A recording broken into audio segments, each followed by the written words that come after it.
नमस्कार dear students, फिर से आपका हार्दिक स्वागत करता हूं हमारे यूट्यूब चैनल पर। Today topic is black body radiation. यानी कि अपन किसी भी ब्लैक बॉडी के लिए टेम्परेचर को अपन इंक्रीज करते हैं तो उससे जो भी रेडिएशन या एनर्जी उससे इमिट होती है सरफेस से, तो उसका एक ग्राफ प्लॉट किया गया है जो फ्रिक्वेंसी और पावर ऑफ रेडिएशन की फॉर्म में बनाया गया है। ये E.T जो फंक्शन है, this is function in frequency form at a temperature. Frequency आपकी ऑर्डर है वो 10 की पावर 14 हर्ट्ज की फॉर्म में है, 0.5, 1, 1.5, 2। ये ग्राफ आपका है 1000 केल्विन के लिए, ये है 1500 केल्विन के लिए, ये 2000 केल्विन के लिए। अब इसमें 6-7 पॉइंट्स आएंगे अपने, उस पॉइंट्स को मैंने पहले लिख दिया है जिसको मैं डिटेल में बताऊंगा। फर्स्ट पॉइंट क्या है? The spectrum are almost independent on material but strongly depends upon the temperature. यानी कि अपने पास अलग अलग ब्लैक बॉडी किसी भी मटेरियल का बना हुआ है, एक अलग मटेरियल का बना है, एक अलग का बना हुआ है, लेकिन उन सबका जो ग्राफ होगा सेम टेम्परेचर पे 1000 केल्विन के लिए अगर 3 ब्लैक बॉडी है तो उन सभी के लिए ग्राफ यही होगा। हर डाटा उसके लिए सेम होगा बट स्ट्रांगली टेम्परेचर। यहाँ पे एक स्ट्रांगली वर्ड मैंने लिया है, इसका मतलब है कि आपका जो ग्राफ है उस टेम्परेचर के ऊपर डिपेंड करेगा। अगर आपने टेम्परेचर चेंज किया तो आपका रेडिएशन पावर चेंज हो जाएगा। Second, all black body at same temperature emit thermal radiation with same spectrum, that is all black body behave identically. वही बात है, यानी कि हर टेम्परेचर, यानी कि अपन सेम टेम्परेचर ले तो हर बॉडी का जो बिहेवियर है ग्राफ का, दिस इज सेम। क्या रहेगा? हमेशा सेम रहेगा।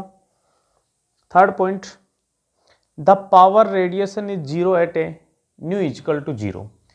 यानी कि जब अगर फ्रिक्वेंसी कितनी है, जीरो है, तो इस जीरो पे पावर ऑफ रेडिएशन भी कितनी होगी? जीरो होगी।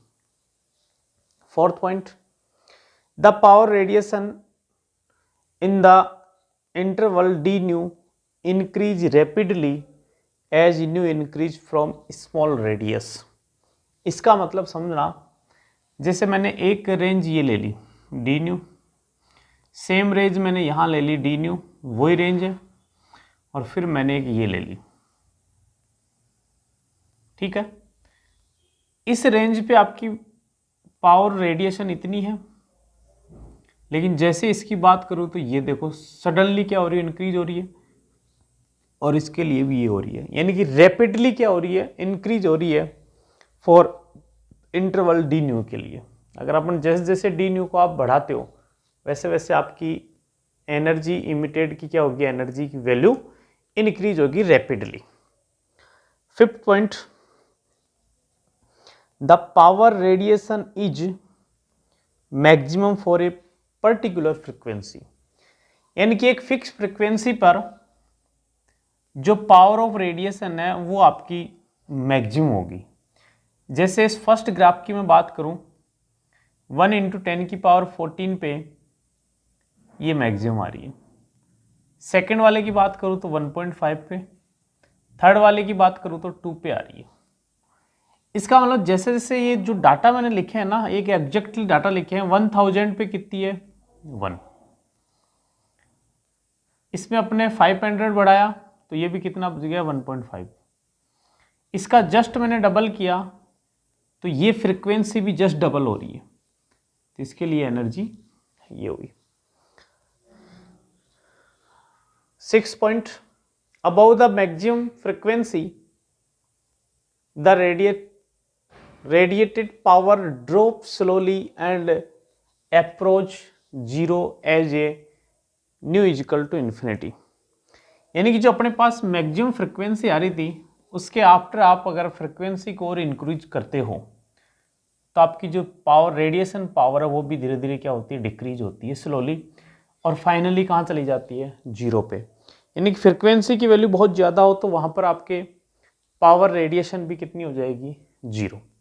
अब बात आती है सर ब्लैक बॉडी जो है उसमें पहले अपन ने फ्रिक्वेंसी इंक्रीज की तो पहले पावर रेडिएशन क्या हो रहा है, इंक्रीज हो रहा है, फिर आफ्टर सम फ्रिक्वेंसी वो डिक्रीज हो रहा है। ऐसा क्यों हो रहा है, इसको समझना मैं एक उदाहरण लेता हूँ सिंपल वे में। जैसे कोई पॉलिटिशियन है या नेता लोग हैं, चाहे एमपी हो चाहे एमएलए हो, उसको 1 करोड़, कितना, 1 करोड़ का बजट मिला और उसको अपनी विधानसभा क्षेत्र में लगाना।